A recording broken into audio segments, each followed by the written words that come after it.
He's too weak to stop us, my wife's family said while moving into my house. Just watch him run away, they laughed. I did leave. 72 hours later their phones wouldn't stop ringing. I never thought I'd be sharing this story, but here I am. It started 3 months ago when my wife Amelia lost her job. We'd been married for 5 years, living in our modest 3-bedroom house that I'd bought before we met. Things were okay at first. We had savings and I made enough to cover our expenses while she looked for work. Then her mother Ellie called. Just for a weekend visit, she said, to help Amelia through this rough patch. I should have seen the signs when she showed up with 4 suitcases. The first red flag was so subtle I almost missed it.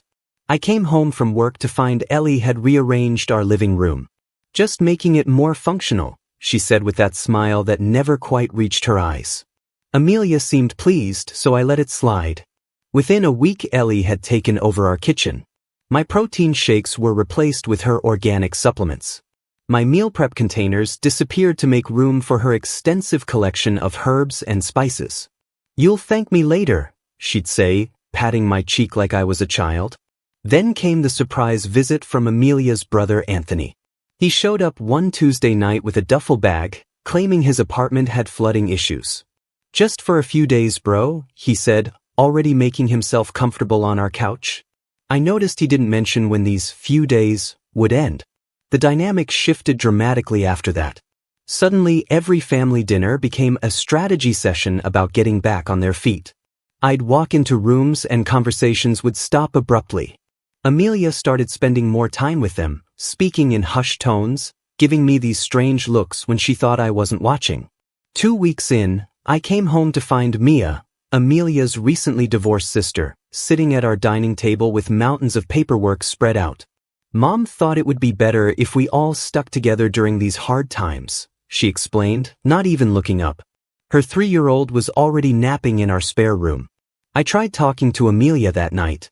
"This is getting out of hand," I said. She just stared at me with this disappointed expression I'd never seen before. "They're family, Ethan. They need us. Why are you being so selfish?" The breaking point came last Thursday. I was working from home when I heard furniture being moved outside. Looking out the window, I saw a moving truck.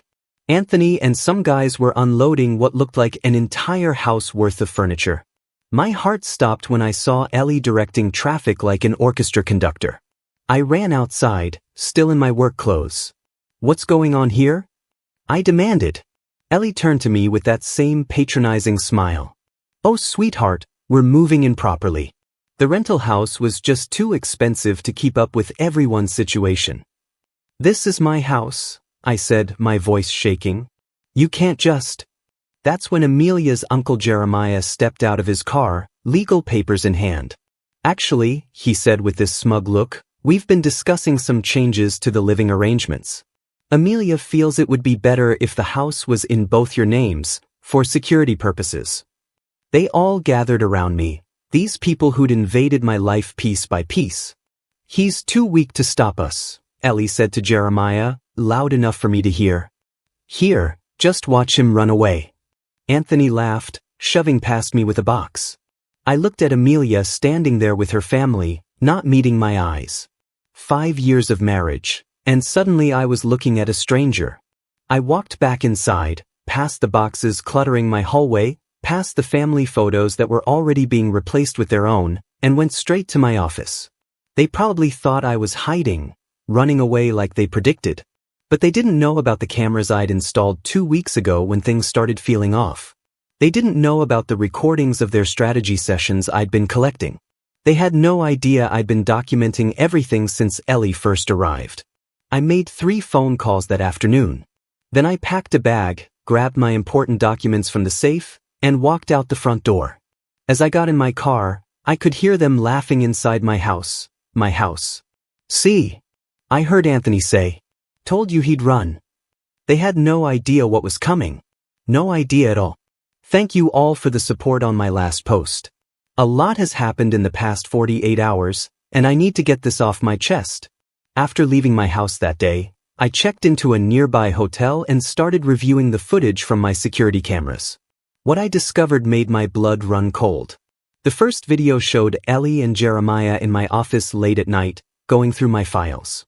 His grandfather left him this house free and clear, Jeremiah was saying. No mortgage. The equity alone could support us for years. Ellie's response was chilling. Amelia says he's been talking about adding her to the deed. We just need to speed up that process. Another clip showed Anthony and Mia in the kitchen. Mom's done this before, Mia said. Remember Cousin David's place? 6 months and his wife signed everything over just to get rid of us. They laughed like it was some kind of joke.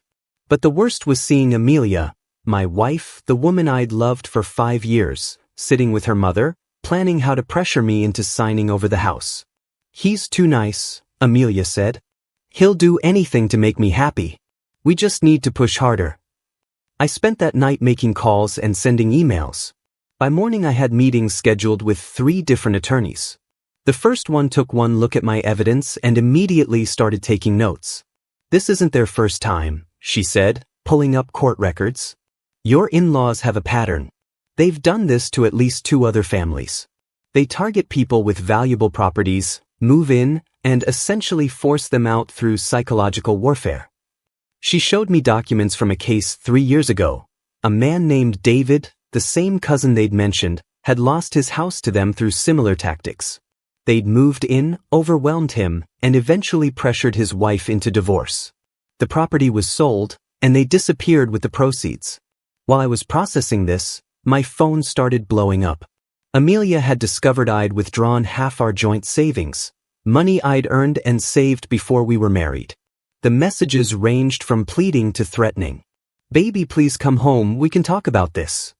Mom says you're being ridiculous. If you don't come back, we'll call the police. You're breaking my heart. Then came the voicemails from Ellie. You're making a big mistake, Ethan. Jeremiah says abandonment is grounds for divorce in our state. Think carefully about your next move. They didn't know I was already 10 steps ahead.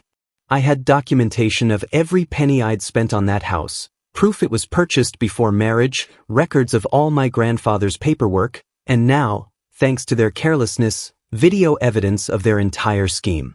The next revelation came from my neighbor. She sent me security footage from her doorbell camera showing Anthony and some friends moving what looked like my computer equipment into their van at 3 a.m. I immediately filed a police report. Then I got a text from an unknown number. It was David, the cousin they'd scammed. I heard they're at it again, he wrote. I have everything documented from what they did to me. Let me know if you need it. Yesterday morning I received an email from Jeremiah, a draft of divorce papers with terms that would give Amelia 50% of everything, including my grandfather's house. They really thought I would just roll over and accept this. What happened next still feels surreal. I was sitting in my hotel room reviewing documents with my attorney when the hotel's front desk called. Amelia was in the lobby demanding to know my room number. They'd already turned her away twice.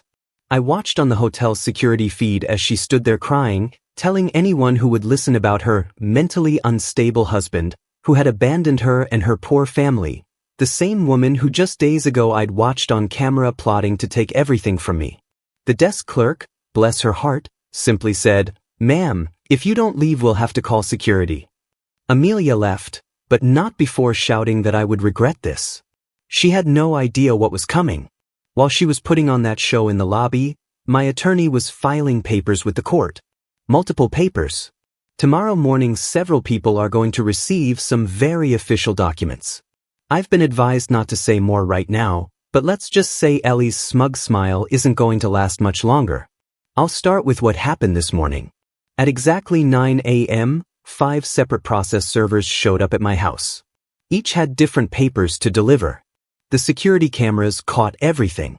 Ellie opened the door first, coffee cup in hand, still wearing her robe. Her face dropped as the first server asked if she was Ellie, last name. By the time the 5th one arrived, she was practically screaming for Jeremiah. Here's what they received. Emergency eviction notice, all of them cease and desist orders, individually named restraining order for Anthony after the computer theft intent to sue for harassment and attempted property theft, divorce papers for Amelia. But let me back up and explain how we got here. Remember David, the cousin they'd scammed before? Turns out he'd been gathering evidence against them for years. 3 days ago he drove 6 hours to meet me and my attorney, bringing boxes of documents showing their pattern. The similarities were eerie. They'd done this to 4 other families, not just 2 like we initially thought. Always the same playbook. Target someone with a valuable property, move in gradually, isolate them from friends, then pressure them until they break. David's documentation included bank records showing how they'd funneled money from previous properties, emails discussing their strategies, and even recordings of Ellie bragging about their successes at family gatherings. "They almost got my kids," David told me, hand shaking as he showed me photos of his old house. "My wife chose them over me. Don't let them win again." The real breakthrough came when we discovered Jeremiah's involvement went deeper than just being their family attorney. He'd been taking cuts from every property they'd scammed, hiding the money through a series of shell companies. Yesterday, while they thought I was hiding in my hotel, I was actually meeting with investigators. Turns out the authorities had been building a case against them for months. They just needed someone willing to come forward with solid evidence. The cameras in my house caught everything: Ellie going through my mail, Anthony stealing my equipment, Mia forging my signature on documents, not very well I might add, every conversation plotting to take my house, every scheme they discussed, all recorded in high definition. But the most damning evidence came from Amelia herself. 2 nights ago she sent me a long email, probably thinking it would help her case. Instead she accidentally confessed to the entire plot. "You should have just added me to the deed like we planned. Mom knows what she's doing. She's helped so many family members secure their futures this way. If you just cooperated, everyone would be happy. It's not like you need such a big house anyway." I forwarded that email to my attorney so fast my finger almost broke the screen. This morning while the process servers were doing their job, I was in a meeting with the bank. Turns out Amelia had tried to open new credit cards in my name. The fraud department caught it and froze everything. The security cameras showed their reactions to the papers: Ellie ripping them up, "Not smart, we have copies," Anthony throwing things, Mia crying on the phone, Jeremiah pacing, looking genuinely worried for the first time. Then came the calls. First Amelia, hysterical. "How could you do this to your family?" I let it go to voicemail. Ellie tried next. "You have no idea who you're messing with." Actually I do. Jeremiah's call was different. No threats, just a quiet, "Let's talk about this. There might be a way to resolve this privately." Too late for that. The last message was from Anthony. "You think some papers will scare us? We've dealt with worse." That's when I sent them the final notice. They have 72 hours to vacate my property. After that, the sheriff gets involved. I also included a few choice clips from my security cameras, just so they know exactly what evidence I have. An hour ago my neighbor texted me, "Moving trucks just showed up. They're packing like crazy." I'm still at my hotel watching it all unfold on the cameras. Ellie is directing the chaos, but her hands are shaking. Jeremiah keeps checking his phone, looking nervous. Amelia sits on our couch, just staring into space. They thought I was weak. They thought I would run. Instead I spent 3 days building an airtight case against them. Now they're the ones running. But it's not over yet. Tomorrow morning I have another meeting, this time with federal investigators. Apparently some of their previous property acquisitions crossed state lines. It's been 2 months since my last update. I've waited to post this because I wanted to see everything through to the end. What happened exceeded even my wildest expectations. The day after my last post, the federal investigators I mentioned launched their operation. Turns out they'd been building a case against my in-laws for years. My evidence was the final piece they needed. That morning Ellie woke up to federal agents at her door. They had search warrants for every property she owned, all 6 of them bought with money from previous scams. Simultaneously, other agents were knocking on Jeremiah's door. The look on their faces when they realized the scope of what was happening? Priceless. My security cameras caught Ellie trying to flush documents down the toilet while agents waited in her living room. Amateur move. Remember those shell companies Jeremiah used? Each one led to another victim. In total they'd scammed 12 families over 8 years. Not just the 4 we knew about. Each case followed the same pattern. Move in, isolate, pressure, take over. They'd perfected their technique with each new target. Anthony tried running when he saw the agents. He made it 3 blocks before they caught him, right next to the storage unit where he'd stashed my stolen equipment. Not the smartest move storing stolen goods under his own name. Mia broke first. Faced with losing custody of her kid, she told them everything. How they picked their targets, how they manipulated people, how they laundered the money. She even revealed scams we hadn't known about. But the real shock came from Amelia. When investigators showed her the evidence, including the recordings of her plotting with her family, she didn't cry or apologize. Instead, she smiled and said, "You really think this will stick? We're smarter than you think." That smile didn't last long. The investigators had their own surprise. David wasn't their only previous victim who'd come forward. 5 other families arrived at the courthouse that week, each with their own documentation, years of evidence, all pointing to the same group of people. The dominoes fell fast after that. Jeremiah was disbarred immediately. His involvement in multiple fraud cases across state lines earned him special attention from the authorities. Last I heard, he's looking at 15 to 20 years. Ellie's carefully built house of cards collapsed. Those 6 properties, all seized. The money she'd hidden in offshore accounts, frozen. Her social circle, gone, once people realized they might be investigated too. Anthony's theft of my equipment became the least of his problems when investigators found his laptop. Turns out he'd kept detailed records of every scam, thinking he was being clever. Those records implicated everyone, including extended family members we hadn't even known were involved. Mia got a lighter sentence in exchange for her cooperation, but she lost custody.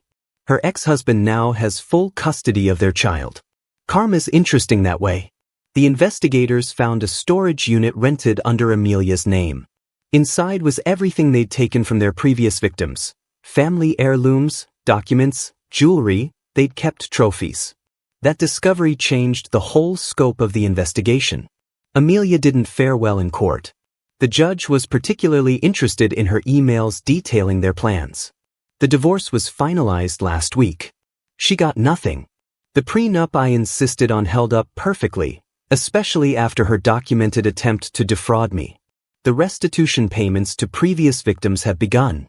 Every property, every account, every asset they'd accumulated through their scams is being liquidated. David and the others will finally get justice. My house is currently undergoing a complete renovation.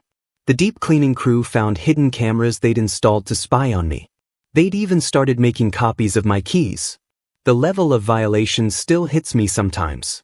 Last week I got a letter from Amelia, from her new temporary residence. She wrote that she never loved me, that I was just another mark, chosen because I had a valuable property and seemed easy to manipulate. I didn't respond. Instead, I forwarded the letter to the investigators. It's now evidence item number 247. Yesterday, I saw a news article about their case. They're calling it one of the largest family-based fraud schemes in the state's history. Ellie's face made the front page, looking a lot less smug in an orange jumpsuit. I'm back in my house now. The family photos are mine again. The furniture is arranged the way I like it. The security system is state-of-the-art. And that prenup I mentioned? It had a special clause about attempted fraud. My attorney says Amelia will be paying my legal fees for years to come. Sometimes I think about that day they laughed at me, calling me weak as I walked away. I wonder if they're still laughing now. To everyone who supported me through this, thank you. To anyone going through something similar, document everything. And to Ellie, if you ever read this from the prison library, who's weak now? This story was brought to you by Hidden Lies.